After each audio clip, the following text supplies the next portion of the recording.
tidak akan terhitung dan tidak akan kita mampu untuk kita bersyukur kepada Allah bisa melangkahkan kaki menuju tempat yang mulia. Tiada lain hanya Allah yang akan memberikan kepintaran kepada kita, kepahaman firman yufaqihu fiddin.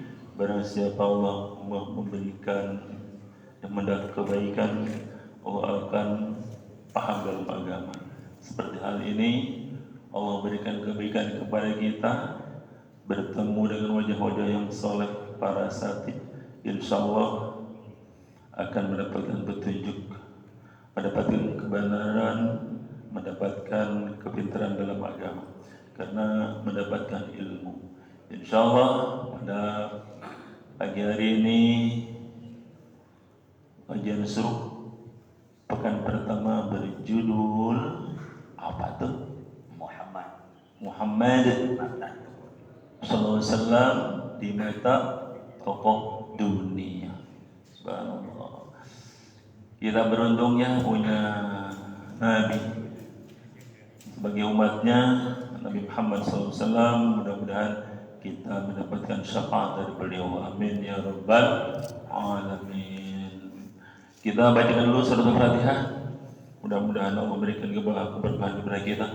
Allah segera menurunkan hujan dengan lebat, menyegarkan kepada kita, menumbuhkan kepada tanaman-tanaman kita, dan sehingga kita mendapatkan ketenangan dan ibadah kepada Allah Subhanahu wa taala.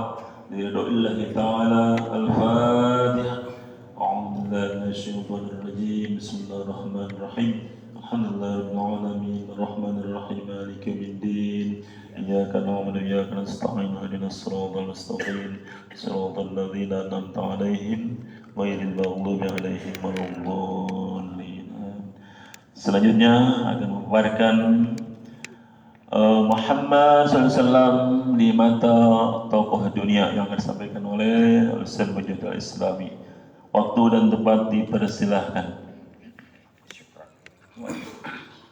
Bismillahirrahmanirrahim. Assalamualaikum warahmatullahi wabarakatuh. Alhamdulillah, alhamdulillahilladzi arsala rasulahu bil huda wa dinil haqq liyudhhirahu 'ala ad-dini kullihi wa kafa billahi syahida.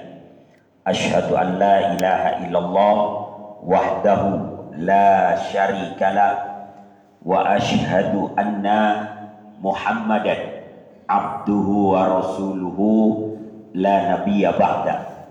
Allahumma salli wa sallim ala Muhammad wa ala alihi wa sahbihi ajma'in, amma ba'du.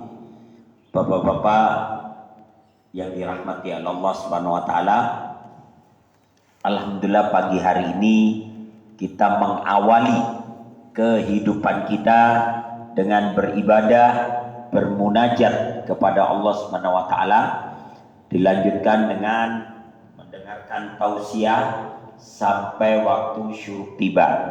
Mudah-mudahan duduk dan hadirnya kita di tempat yang mulia ini senantiasa menjadi pemberat timbangan amal baik kita nanti yaumul kiamah. Amin ya rabbal alamin. Salawat dan salam senantiasa tercurah kepada Nabi Allah Muhammad sallallahu alaihi wasallam, kepada keluarga, para sahabat dan para pengikut beliau sampai akhir zaman nanti.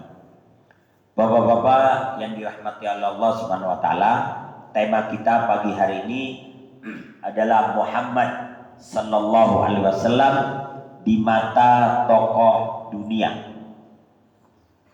Kita berada pada bulan Rabiul Awal, di mana sejarah mencatat bahwa pada bulan Rabiul Awal ini adalah bulan dilahirkannya Rasulullah sallallahu alaihi wasallam. Bulan yang tadinya oleh masyarakat Quraisy dianggap bulan sial, sehingga mereka tidak melakukan acara apapun atau tidak melakukan hal-hal apapun karena mereka khawatir kena sialnya, tapi justru Allah menjadikan Rasul lahir di bulan Rabiul Awal, sehingga bulan yang tadinya terkesan sial sekarang justru menjadi bulan yang penuh dengan keberkahan.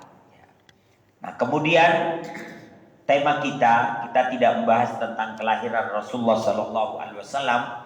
Kita akan membahas Muhammad Sallallahu Alaihi Wasallam di mata tokoh dunia.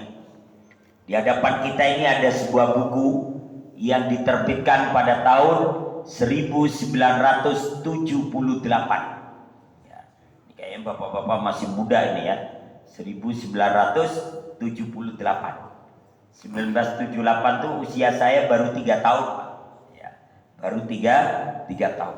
Nah, ini buku diterbitkan di New York. Di New York tahun 1978.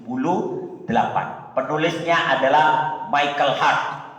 Beliau seorang dosen sejarah, dosen bahasa di beberapa universitas di New York, dan beliau juga bekerja untuk NASA, Badan Antariksa Nasional miliknya Amerika. Nah, beliau membuat penelitian selama kurang lebih 12 tahun. Kemudian barulah penelitiannya itu dibukukan. Dan kemudian dia beri judul The 100 Ranking of the Most Influential Persons in History. Ranking dari 100 tokoh yang paling berpengaruh sepanjang sejarah dunia. Jadi bukunya itu dia namakan The 100 Ranking of the Most Influential. Ya, influential itu orang yang paling berpengaruh. Makanya kita di media sosial sekarang ada istilah influencer, ya Pak ya. Influencer itu orang yang dia menjadi iklan produk tertentu untuk mempengaruhi banyak orang supaya beli produk tersebut. Makanya disebut influencer. Ada juga yang menyebutkan kalau dia di bidang politik, influencernya itu disebut buzzer, Pak. Ya, disebut buzzer. Tapi sebenarnya itu adalah influencer yang mempengaruhi orang-orang. Maka buku ini ketika diterbitkan dan menjadi laris manis, kemudian menjadi kontroversial. Kenapa menjadi kontroversial? Karena ranking dari 100 tokoh itu, ranking pertamanya itu dia tulis Muhammad the Prophet of Islam. Ya, Muhammad nabinya orang Islam. Sehingga buku itu kemudian banyak dihujat oleh orang-orang Nasrani khususnya. Ya. Kok bisa Michael Hart yang dia Katolik itu meletakkan Muhammad di urutan yang pertama? Sedangkan di urutan kedua dia letakkan nama Isaac Newton. Ya, Isaac Newton. Baru di urutan ketiga dia letakkan nama Yesus. Nah, ini yang kemudian jadi biang protesnya di situ. Ya. Michael Hart, ya, tahun The 100 Ranking of the Most Influential Person in History. Ranking dari 100 tokoh yang paling berpengaruh sepanjang sejarah. Dia terbitkan New York 1978. Karena dia banyak diprotes oleh banyak orang, akhirnya dia melakukan jumpa pers. Jadi kalau dulu apa-apa jumpa pers, Pak ya. Terus sekarang kan klarifikasi pakai video doang orang. Di kamar, di rumah udah cukup. Kalau dulu dia harus hadir di gedung. Ada wartawannya, ada pejabatnya, mungkin ada orang-orang yang lain. Ya. Maka Michael Hart kemudian memberikan klarifikasinya, memberikan keterangannya. Kenapa dia meletakkan Muhammad di urutan yang pertama? Ya. Dia menyatakan sebuah contoh yang mencolok mata tentang hal ini adalah tata urutan atau ranking yang saya susun, yang menempatkan Muhammad lebih tinggi daripada Yesus atau Isa. Terutama disebabkan karena keyakinan saya bahwa Muhammad secara pribadi jauh lebih berpengaruh pada perumusan agama yang dianut oleh orang Islam daripada Yesus pada perumusan agama Kristen. Jadi kata dia, Muhammad jauh lebih berpengaruh pada perumusan agama dibandingkan dengan Yesus.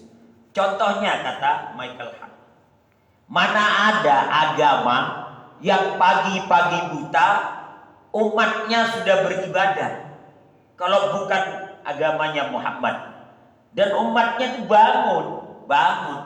Bukan sebulan sekali, bukan setahun sekali. Tiap hari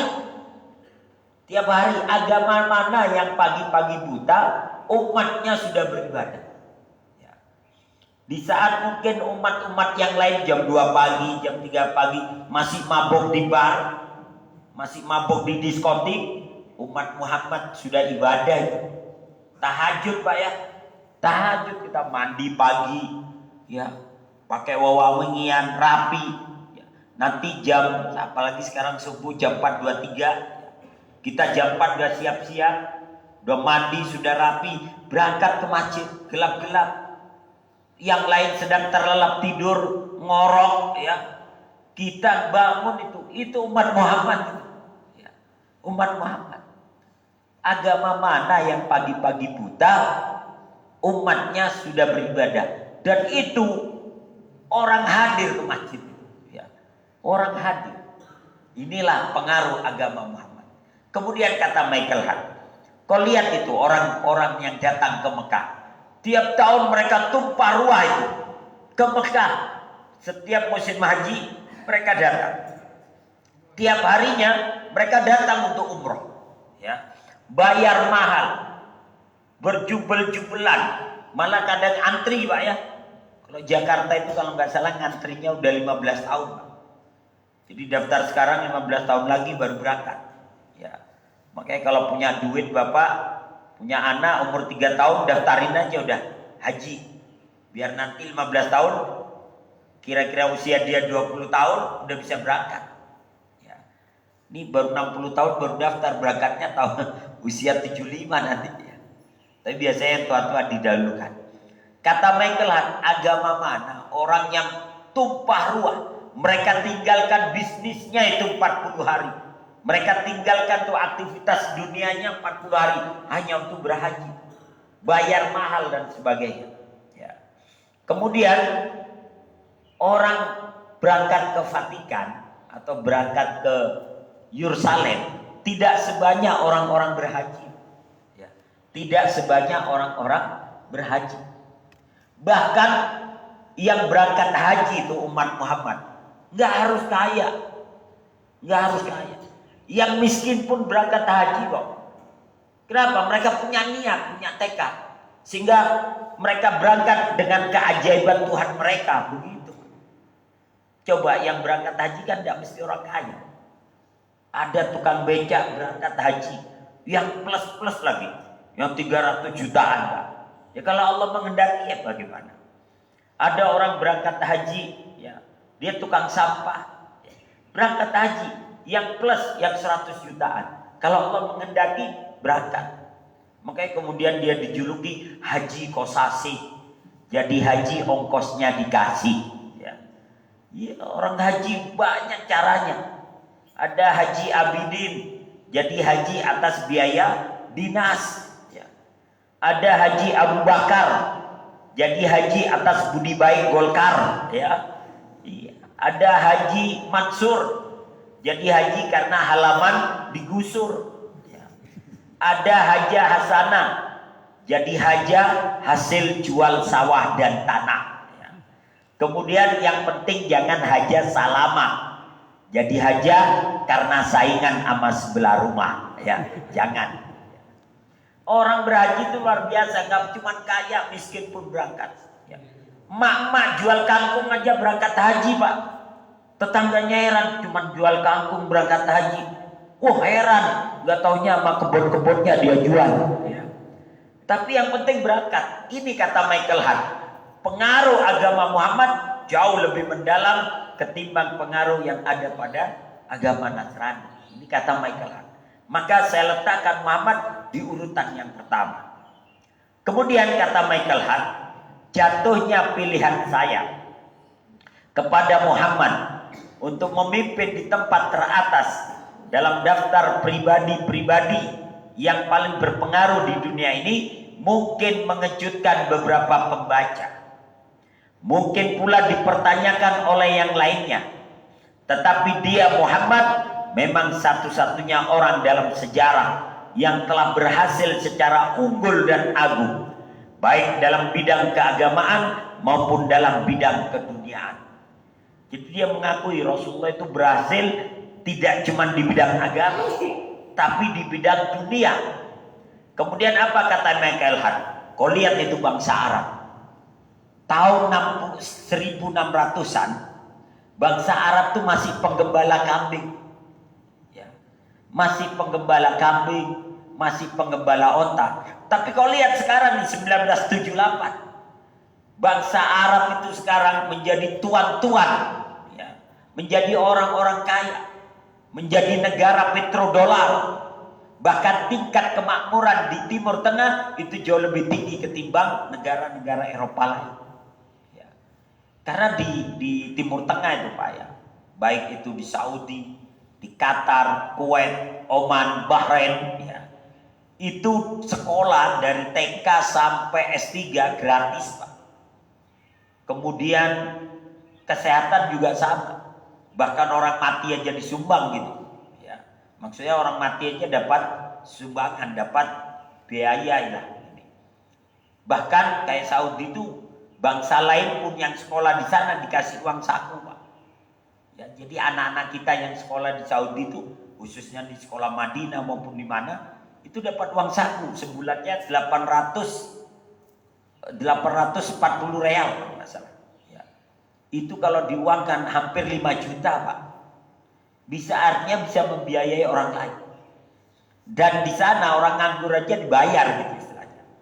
Maka inilah kata Michael Hart. Kau lihat itu, bangsa Arab yang tadinya penggembala kambing, penggembala onta, hari ini tuan-tuan kaya itu di sana. Ya. Bahkan di Qatar itu Pak, ada seseorang yang beli mobil yang kayak Lamborghini itu Pak. Waktu itu harganya sekitar 21 miliar Pak. Dia lapisi emas itu mobilnya Pak. Semua dikasih lapis emas. Sampai pentil-pentilnya dilapisin emas. Ya. Kemudian dia sengaja parkir depan hotel Pak. Dan dimasukkan ke dalam, parkir depan hotel. Dia mau coba hilang gak ini mobil. Ya. Ditaruh parkir depan hotel. Sampai pagi, sampai 2 hari, 3 hari, aman tuh mobil Pak. Kalau di sini jangan coba-coba parkir pinggir jalan, spion hilang Pak. Ya. Apalagi mobil berlapis emas, ya. Nah ini, jadi subhanallah. Ini kata dia bahwa Muhammad di bidang keagamaan maupun keduniaan dia telah berhasil. Karena dia telah mendorong bahwa bangsa-bangsa Arab itu kemudian menjadi orang-orang kaya, ya, menjadi orang-orang kaya. Nah, kemudian berikutnya tambahan pula kata Michael Hart. Berbeda dengan Yesus, Muhammad itu seorang pemimpin keduniaan sekaligus keagamaan. Nyatanya sebagai kekuatan yang mendorong kemenangan orang Arab atau Muslim, dan sugianya dia menempati urutan yang pertama sebagai pemimpin politik dan agama yang paling berhasil sepanjang sejarah. Kemudian Michael Hart itu mengatakan Muhammad tidak hanya pemimpin agama, tidak hanya pemimpin di bidang keduniaan, dagang dia sukses, ya. Apa urusan keduniaan, para sahabat tuh banyak yang jadi miliarder pada zamannya, seperti Utsman bin Affan, kemudian Abdurrahman bin Auf, kemudian Tolha bin Ubaidillah, Zubair bin Awam, 10 sahabat yang dijamin Nabi itu, dijamin masuk surga, semuanya kaya raya. Ya. Kemudian Muhammad juga piawai di bidang politik. Dia tidak pernah belajar tentang politik, tapi dia piawai dalam bidang politik. Ketika dia diusir dari Mekah, kemudian hijrah ke Madinah, dalam rentang 8 tahun Mekah ditaklukkan tanpa pertumpahan darah. Dan itu politis strategis yang dilakukan oleh Muhammad. Ketika di tahun ke-6 Hijriah, Muhammad itu melakukan perjanjian dengan orang Arab Quraisy Mekah bahwa tidak akan bertempur selama 10 tahun. Nah, ini taktik Muhammad di sini. Maka dia berdakwah itu selama dia gunakan perjanjian selama 10 tahun tidak berperang. Dalam rentang 2 tahun, tokoh-tokoh Mekah kemudian masuk Islam. Sehingga Mekah gak sabar. Ini baru 2 tahun aja udah pada masuk Islam nih. Khususnya ada 3 tokoh muda waktu itu yang masuk Islam. Yang pertama Khalid bin Walid, yang kedua Utsman bin Tolha, yang ketiga Amr bin As. Di mana ketiga-tiganya memegang jabatan sentral ketika itu, Pak. Khalid bin Walid itu kalau zaman sekarang Panglima ABRI, Pak. Panglima ABRI-nya masuk Islam, Pak. Ya. Kemudian yang kedua Utsman bin Tolha. Utsman bin Tolha itu pemegang kunci Ka'bah dan dia penerima tamu kalau ada yang datang ke Mekah. Kalau sekarang dia itu menteri pariwisata. Ya. Terus ada Amr bin As yang dia kerjaannya melobi wilayah-wilayah sekitar Mekah. Kalau sekarang dia itu menteri luar negeri. 3 pemuda dengan jabatan strategis masuk Islam semua. Sehingga Nabi menyatakan inna Makkata qad allaqat alaina aflada kabidha. Mekah telah menyerahkan buah hatinya kepada kita. 2 tahun sudah banyak yang masuk Islam. Sehingga Mekah nggak sabar, akhirnya menyerang kaum muslimin. Nah, serangan mereka inilah digunakan oleh Nabi untuk membatalkan perjanjian yang selama 10 tahun tidak akan bertempur. Baru 2 tahun kata Nabi, perjanjian kita batalkan. Karena mereka telah melanggar perjanjian dengan menyerang kita. Mekah kita taklukkan, maka Mekah pun ditaklukkan. Mekah yang menjadi pusat peradaban bangsa Arab jatuh ke tangan kaum muslimin tanpa pertumpahan darah. Tanpa pertumpahan darah. Nabi masuk ke Mekah hanya dengan takbir, tahmid dan tahlil. Seperti takbirnya hari raya, Pak. Cuman yang takbir 10.000 orang, Pak. 10.000 orang tuh masuk ke Mekah sambil takbir. Allahu Akbar, Allahu Akbar, Allahu Akbar. La ilaha illallah, wallahu Akbar. Allahu Akbar walillahil hamd. 10.000 orang takbir. Maka Mekah nyerah. Kata Mekah, yaudah silakan masuk. Masuk Nabi ke Mekah. Dan Mekah ditaklukkan tanpa pertumpahan darah. Abu Sofyan, presiden Quraisy, nyerah. Ya. Tapi Nabi walaupun dia sudah kalah, walaupun dia sudah terhina, Nabi tetap memuliakannya. Kata Nabi, siapa yang tetap berada di rumahnya, maka dia akan aman. Siapa yang dia berada di rumah Abu Sofyan, presiden Quraisy, maka dia aman. Siapa yang berada di Masjidil Haram atau Ka'bah, maka dia aman. Jadi Nabi menjadikan rumah Abu Sofyan setara dengan Masjidil Haram. Sehingga kata Abu Sofyan, Muhammad ini, saya sudah kalah, sudah takluk, sudah terhina, tapi Muhammad justru memuliakan saya. Apa yang menghalangi saya untuk tidak masuk Islam? Akhirnya itu presiden Quraisy masuk Islam, Pak. Masuk Islam. Istrinya pun Hindun yang pernah membelah dadanya Hamzah dan memakan hatinya Hamzah masuk Islam juga. Bahkan putranya Abu Jahal yang berpuluh-puluh tahun memerangi Islam masuk Islam juga. Inilah kata dia Muhammad berpolitis strategis. Dia mampu menjatuhkan Mekah tanpa pertumpahan darah. Nah ini. Maka kata dia, syugianya menempati urutan yang pertama sebagai pemimpin politik dan agama yang paling berhasil sepanjang masa. Akhirnya buku Michael Hart sampai hari ini boleh diterbitkan.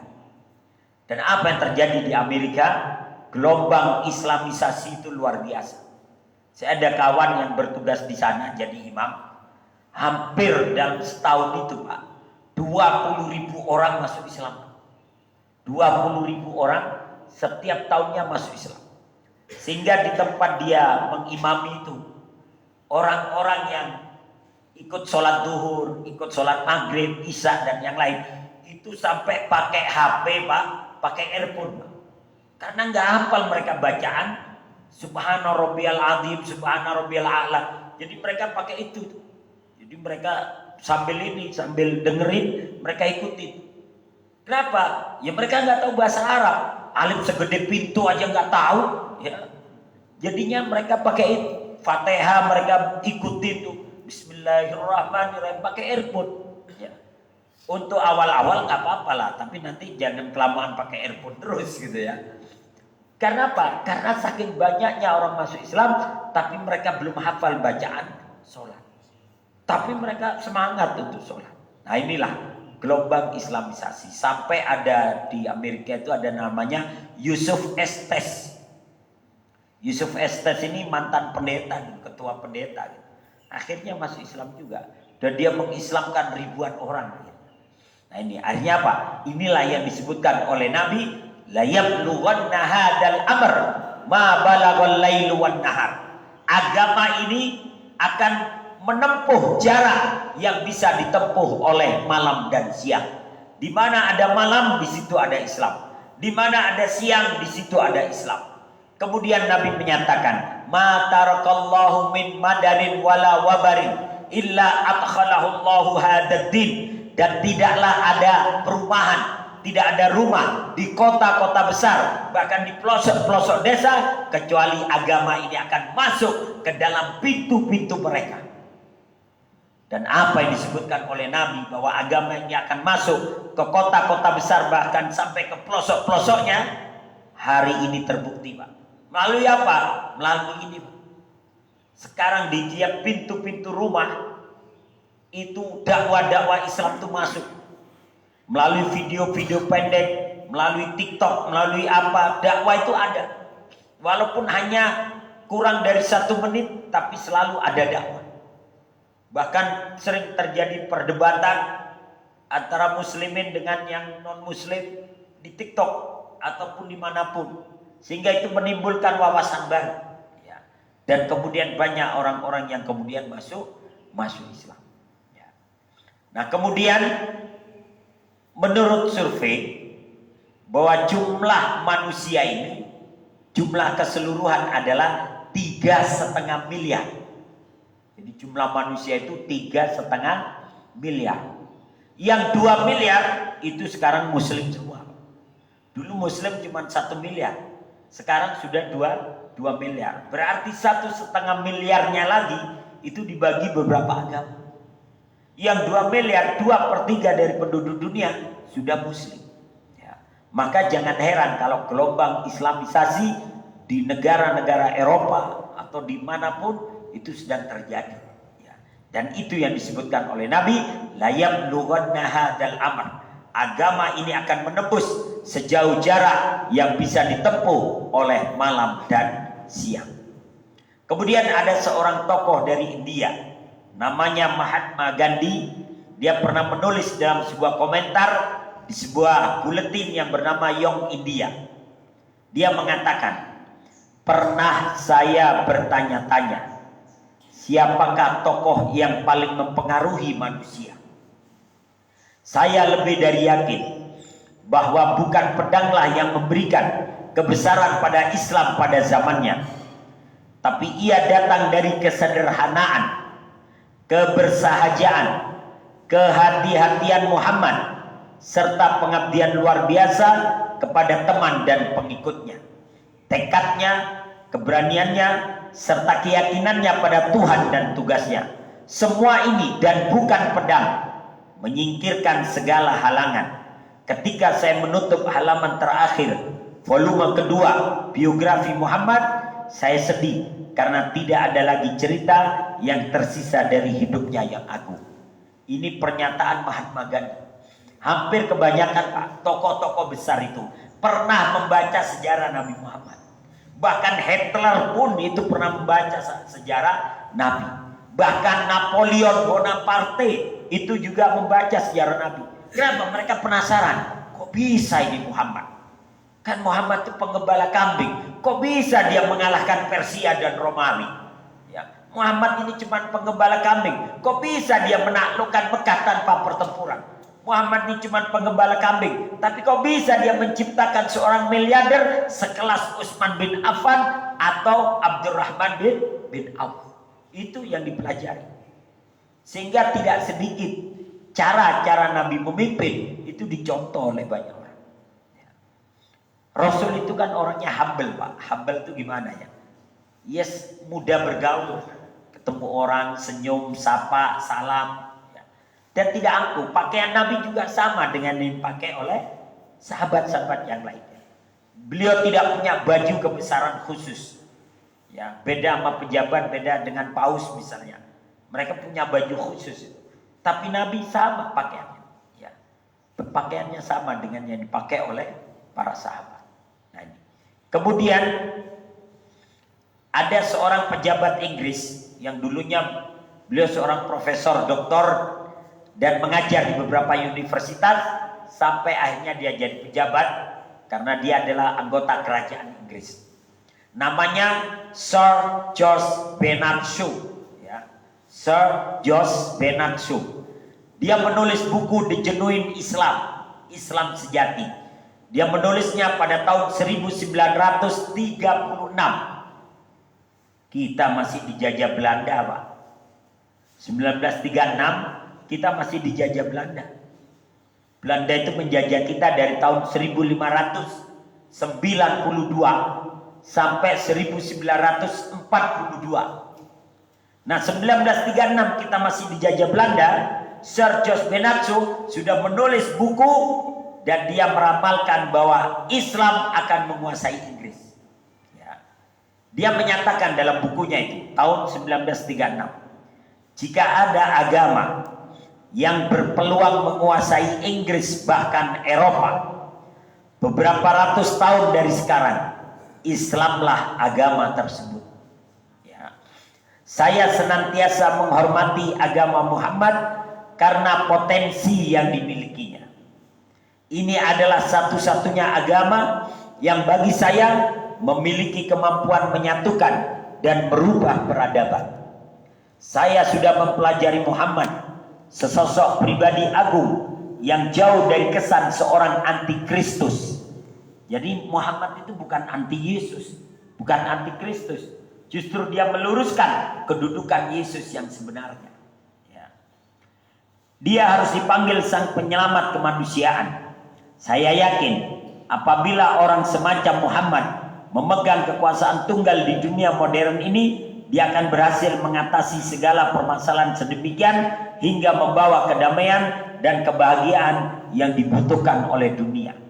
Ini pernyataan Sir George Bernard Shaw. Kalau ada agama yang berpeluang menguasai Inggris bahkan Eropa, Islamlah itu. Ya. Apa yang terjadi sekarang? Islam itu menyebar luas di Inggris, Pak. Ya. Menyebar luas. Dalam rentang waktu tahun 2001 sampai tahun 2016 ada 500 gereja yang sudah beralih fungsi menjadi masjid. Itu khusus di kota London saja. Di kota London saja, belum di tempat-tempat yang lain. Ya. Di daerah Timah ini ada seorang dokter yang beliau beberapa tahun pernah ditugaskan di Inggris. Sampai hari ini beliau juga masih bolak-balik di Inggris. Beliau menyatakan, bahkan di pedesaan pun, ya, orang-orang itu ketika melihat ada sebuah gereja yang hadir cuma sedikit, maka kemudian gereja itu dikasih tanda. Sehingga kemudian oleh orang-orang Islam, walaupun itu di pedesaan, dibeli, Pak. Dan dialih fungsikan menjadi masjid. Kebanyakan yang membeli adalah orang-orang Pakistan dan orang-orang India. Ya, orang-orang Pakistan dan orang-orang India. Walaupun ada orang-orang Islam yang patungan juga kemudian membeli gereja. Ya. Dulu di Tanah Abang tuh ada seorang pedagang juga. Saya lupa namanya, Haji Rusli dipanggilnya ya, Haji Rusli.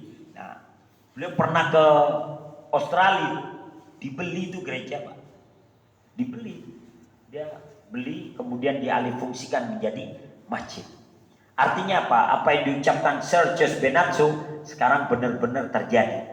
Sehingga London itu saking banyaknya, setiap tahunnya banyak orang yang masuk Islam. Akhirnya London itu disebut Londonistan, ya. Karena negara-negara Islam itu rata-rata belakangnya tan-tan semua. Afghanistan, Pakistan, Tajikistan, Uzbekistan, Kazakhstan. Sehingga karena London itu sholat Jumatnya sampai ke jalanan, akhirnya London itu disebut Londonistan. Ya. Saking banyaknya orang-orang yang masuk Islam. Nah, ini.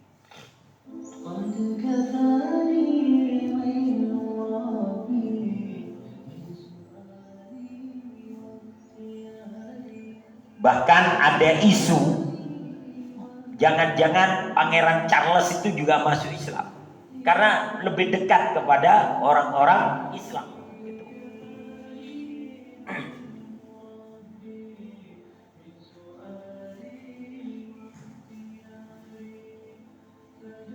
Jadi tahun 2016 mu'allaf itu meningkat 2 kali lipat khusus di kota London. Nah, ini ketika sholat Jumat, Pak. Sampai ke jalanan karena masjidnya nggak cukup, ya.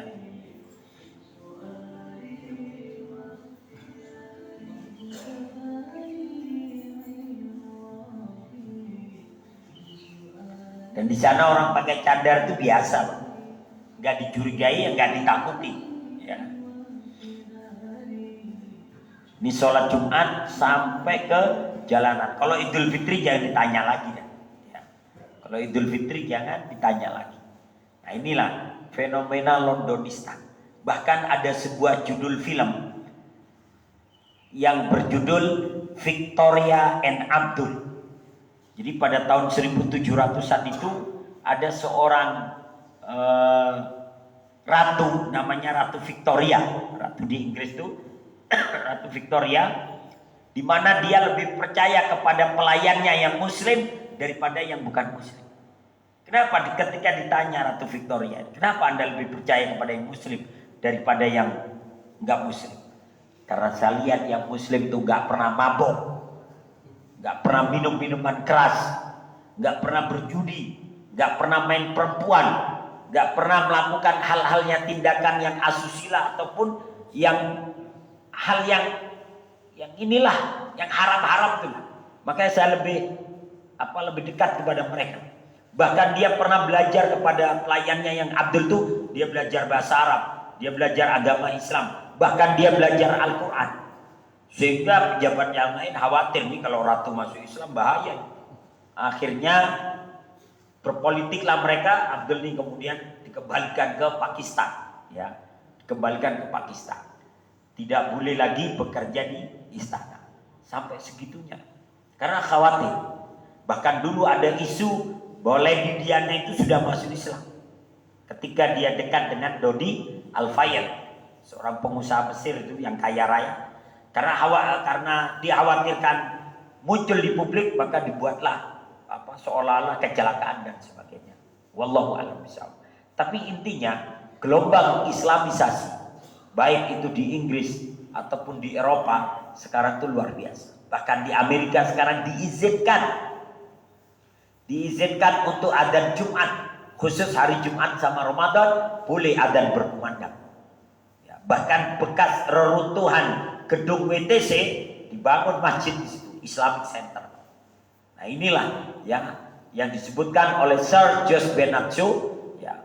Kemudian ada seorang pejabat Inggris juga. Dia juga rata-rata kalau di Inggris itu dulunya dia ilmuwan, Pak. Dia profesor, doktor, ngajar di universitas di mana, kemudian jadi pejabat. Sehingga ketika jadi pejabat ya dia tetap sebagai ilmuwan juga tapi pejabat. Nah, ini ada namanya Bosworth Smith. Tahun 1874. Udah lahir belum, Pak? 1874. Belum, Pak, ya. Kita masih dijajah Belanda itu, Pak. 1874. Tapi Bosworth Smith ini 1874 di kota London, dia sudah menulis sebuah buku. Bukunya judulnya Muhammad and Mohammedanism. Muhammad dan ajaran Muhammad. Itu tahun 1874. Artinya apa? 1874 gelombang Islam itu sudah ada di Inggris. Ya.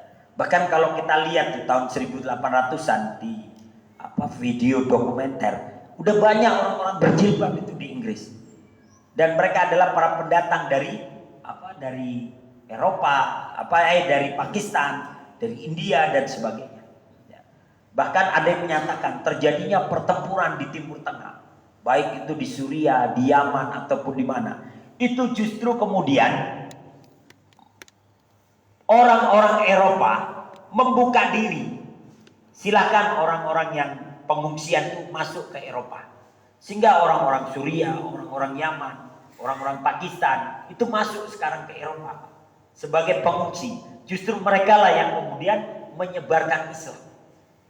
Mereka dipekerjakan karena sebagian Eropa butuh tenaga, sehingga mereka yang tadinya korban perang akhirnya justru masuk menyebarkan Islam di negara-negara Eropa. Jadi bahkan pertempuran di Timur Tengah menurut sebagian pengamat itu justru membuat Allah menyebarkan Islam ke negara-negara Eropa itu. Kenapa? Karena terjadi pertempuran, Eropa membuka diri, silakan masuk ke negeri kami, begitu. Ya. Nah, dia menulis, Bosworth Smith menulis Muhammad and Mohammedanism, London 1874. Dalam bukunya dia menyatakan Muhammad adalah perpaduan kaisar dan paus, tapi dia adalah sang paus tanpa pretensinya. Jadi Muhammad perpaduan kaisar dan paus. Kaisar itu pemimpin negara, paus itu pemimpin agama. Tapi dia adalah sang paus tanpa pretensinya.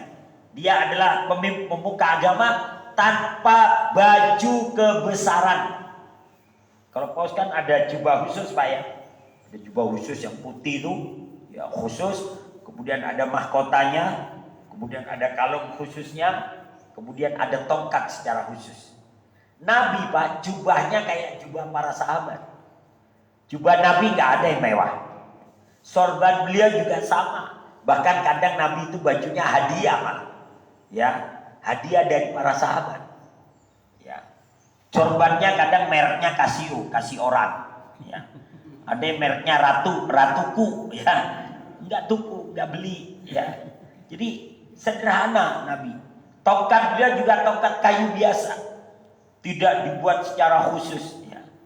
Dia adalah sang paus tanpa pretensinya. Dan dia adalah seorang kaisar tanpa legionirnya. Tanpa pasukan khusus.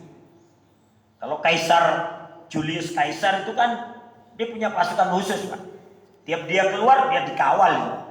Ya, ratusan bahkan puluhan pasukan yang dilatih secara khusus. Tapi Muhammad kalau keluar paling cuman Abu Bakar, Umar, Utsman, Ali. Atau ada sahabat yang lain menemani. Dan mereka pedagang, bukan prajurit yang dilatih secara khusus. Pernah ya, nah di sini tanpa tentara, tanpa pengawal, tanpa istana. Jadi Nabi itu nggak dikawal. Walaupun kadang ada sahabat yang menemani, itu pun juga nggak bawa pedang. Pernah rumah Nabi itu dikawal sama 2 orang sahabat. Akhirnya Aisyah mengatakan, ya Rasulullah, ada 2 orang berdiri di depan rumah kita. Mereka membawa pedang, bawa perisai, senjata lengkap. Maka Nabi keluar. Ma bikum, ada apa dengan kalian, kata Nabi. Ini ya Rasulullah, kami menjaga rumah Anda supaya nggak ada orang jahat menyakiti Anda atau melukai Anda. Karena di negara Konoha orang gila bisa bunuh ulama ya Rasulullah. Ya, ntar kalau udah kebunuh ulamanya gila dia. Ya. Maka kami jaga Anda. Apa kata Nabi? Nabi tersenyum. Kata Nabi, kembalilah kalian ke rumah kalian. Saya nggak perlu dikawal. Kembalilah dan bermainlah dengan anak istri kalian. Nggak usah dikawal. Karena Allah sudah menjanjikan kepada saya dalam Al-Quran, wallahu ya'simuka minan nas. Allah akan menjaga engkau wahai Muhammad dari kejahatan manusia. Kembalilah kalian. Pulang mereka Pak. Pulang. Nggak lama balik lagi berdua ini. Tapi jaga rumah Nabi dari kejauhan Pak. Sambil ngopi Pak, sambil ngopi gitu ya. Memperhatikan rumah Nabi dari jauh. Ya. Kata Aisyah, ya Rasulullah mereka masih jaga rumah kita dari kejauhan. Di mana? Dilihat. Mereka duduk-duduk itu berdua ya. Dari kejauhan tapi memperhatikan rumah Nabi terus. Takut ada orang gila nyamperin ke situ, Pak. Ya. Tapi akhirnya Nabi samperin lagi. Kembalilah kalian. Saya bukan raja, nggak perlu dikawal. Begitu Nabi. Kemudian tanpa penghasilan tetap. Nabi nggak digaji jadi Nabi, Pak. Ya. Nabi dakwah itu nggak digaji. Dilempari ya. Makanya kadang kita sebagai ustadz malu juga jadi ini. Jadi apa? Jadi dai ini. Ya. Kalau kita kan nggak dilempari, malah dibekelin dari masjid. Ya, dikasih nasi uduk kadang. Nabi dilempari. Ya. Itu yang kadang kita malu kalau seandainya. Makanya dalam agama haram kalau ada ustadz pasang tarif. Ya. Nah ini. Ya. Makanya guru kita mengajarkan. Ya. Kalau engkau ceramah mengharapkan amplop dosa, tapi lebih dosa lagi ngundang ustadz kagak diamplopin. Oh kagak Pak, bercanda ya, bercanda Pak, bercanda. Jadi, ini hati-hati. Rasul itu tidak ada penghasilan tetap, tapi Nabi tetap berdagang Pak. Nabi tetap berdagang. Dagangannya itu dijalankan oleh budak-budaknya. Kemudian Nabi juga mendapatkan harta rampasan perang. Karena dalam aturan harta rampasan perang 20%-nya itu digunakan untuk kepentingan Allah dan Rasulnya. Jadi kalau seandainya dalam pertempuran ini mendapatkan 100 ekor onta, maka yang 5%-nya, yang 20%-nya yang 20 ekor ontanya ini, ya, yang 20 ekor ontanya ini kemudian digunakan untuk kepentingan Allah dan Rasulnya. Biasanya Nabi menggunakannya untuk setahun, setelah itu diberikan kepada kaum muslimin secara cuma-cuma. Jadi kalau masalah penghasilan, ya Nabi tetap berdagang. Nabi juga kadang mendapatkan hadiah dari para sahabat. Tapi Nabi tidak memakan sedekah. Tapi kadang dapat hadiah. Kadang ada yang ngirimkan, ya Rasulullah ini ada bubur gandum, ya di atasnya ada roti-roti. Kemudian di atasnya juga ada kambing-kambing panggang. Sahabat mengantarkan. Ya. Nah, tapi pernah di rumah Nabi itu tidak menyala api untuk masak selama 3 bulan. Karena nggak ada yang dimasak. Dan itu memang di awal-awal tahun Nabi Hijrah. Ya, namanya orang baru pindah Pak ya. Pasti mengalami agak kesulitan lah beberapa bulan itu. Tapi setelah beberapa tahun ke belakang, barulah Allah mudahkan untuk kehidupan Nabi dan kehidupan para sahabat. Jika ada manusia yang pantas untuk berkata bahwa dialah wakil Tuhan penguasa dunia, Muhammadlah orang itu. Ya. Karena dia memiliki kekuatan, meski ia tak memiliki segala instrumen atau penyokongnya. Ya. Inilah pengakuan orang-orang yang mengatakan yang mereka mempelajari Rasulullah SAW secara langsung. Terakhir ini bahkan ada seorang penyair terkenal India namanya Sarojini Naidu. Dia menyatakan, inilah agama Muhammad. Agama pertama yang mengajarkan dan mempraktekkan demokrasi di setiap masjid. Ketika adzan dikumandangkan dan jamaah telah berkumpul, demokrasi dalam Islam terwujud 5 kali sehari. Ketika seorang hamba dan seorang raja berlutut berdampingan dan mengakui Allah Maha Besar. Saya terpukau lagi dan lagi oleh kebersamaan Islam yang secara naluriah membuat manusia menjadi bersaudara. Ini pernyataan tokoh Sarojini Naidu. Makanya di India itu banyak juga yang masuk Islam, Pak. Ya. Apalagi di situ ada Dr. Zakir Naik. Yang setiap berdebat mesti ada orang yang masuk Islam. Nah ini. Jadi justru Islamlah yang mengajarkan demokrasi dari sejak dulu 1500 tahun yang silam. Dan itu 5 kali sehari, di mana seorang raja dan hamba sahaya kedudukannya sama. Kan kalau di masjid dia pejabat atau rakyat kan sama aja, Pak. Ya. Yang duluan datang ya duduk di sop terdepan. Walaupun kita presiden, kita pangkatnya jenderal bintang 4, kalau telat ya di belakang. Gak mungkin, ayo minggir, gua bintang 4 nih mau duduk depan, gak mungkin. Ya. Inilah demokrasi yang diajarkan. Bahkan seorang raja dan hamba sama-sama berlutut di hadapan Allah Subhanahu wa taala. Inilah pengakuan mereka terhadap Islam dan Rasulullah sallallahu alaihi wasallam. Baik, itu aja yang dapat saya sampaikan. Kayaknya udah masuk waktu syuruk. Saya kembalikan kepada MC. Udah masuk belum? Udah ya? Oh, ditambah lagi 10 menit. Sebentar. Udah pas ya? Terbit tuh 35. Iya 35. Ya sekarang udah pas 10 menit 45 sekarang. Baik, itu aja yang dapat saya sampaikan. Mudah-mudahan dimanfaat. Mudah-mudahan ini menjadi tambah kecintaan kita kepada Muhammad Rasulullah Sallallahu Alaihi Wasallam, dan mudah-mudahan kecintaan kita ini nanti akan mendatangkan syafaat dari Rasulullah Sallallahu Alaihi Wasallam dengan izin Allah Subhanahu Wa Taala. Ini aja, mari kita tutup dengan hamdalah dan doa kafaratul majlis. Alhamdulillahirabbil alamin. Subhanakallahumma wa bihamdika asyhadu an la ilaha illa anta astaghfiruka wa atubu ilaik. Assalamualaikum warahmatullahi wabarakatuh.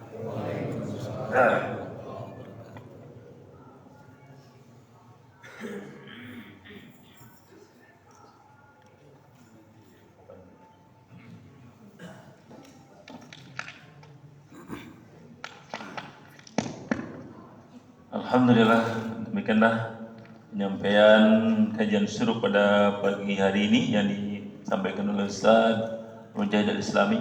Mudah-mudahan apa yang disampaikan menjadi pelajaran untuk kita semuanya. Memang ini kita adalah wajib untuk mencontoh Rasulullah SAW. Kenapa wajib mencontoh? Karena di Rasulullah tidak ada kekurangan sedikit pun untuk menjadi suri teladan kita kepada Rasulullah SAW dan contoh ibadah kita kepada Allah Subhanahu Wa Taala. Mudah-mudahan pagi hari ini kita mendapatkan ilmu yang bermanfaat. Amin ya rabbal alamin. Saya undur diri dari hadapan Bapak-bapak mengucapkan wassalamualaikum warahmatullahi wabarakatuh.